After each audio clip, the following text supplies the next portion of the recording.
The Indian government on Friday opposed a petition seeking a reduction in taxes on air purifiers, cautioning that granting such relief could trigger a Pandora's box of similar demands.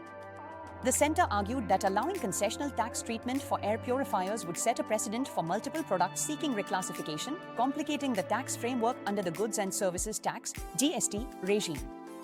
Appearing before a vacation bench of the Delhi High Court comprising Justices Vikas Mahajan and Vinod Kumar, Additional Solicitor General N. Venkataraman represented the union government.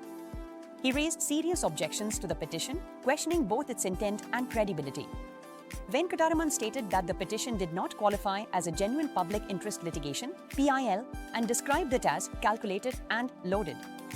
He further asked the court to examine who was backing the writ petition, suggesting possible vested interests behind the move.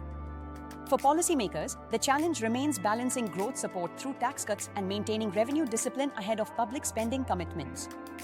The petition, filed by advocate Kapil Madan, seeks to reclassify air purifiers as medical devices and demands a reduction in GST from the existing 18% to 5%, which is the concessional rate applicable to medical equipment. Madan argued that air purifiers should not be treated as luxury items, particularly in the context of Delhi's worsening air pollution crisis. Highlighting the capital's hazardous air quality levels, the petitioner contended that air purifiers have become a necessity rather than a discretionary consumer product. He described the situation as an extreme emergency crisis, asserting that access to clean air is closely linked to public health and should be supported through lower taxation.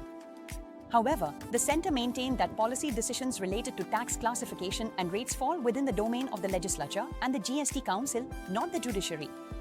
It warned that judicial intervention in such matters could disrupt the established taxation structure and lead to a flood of similar petitions from manufacturers and interest groups.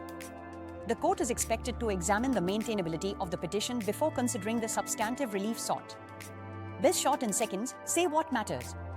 Think business, think BizShort, tap to subscribe.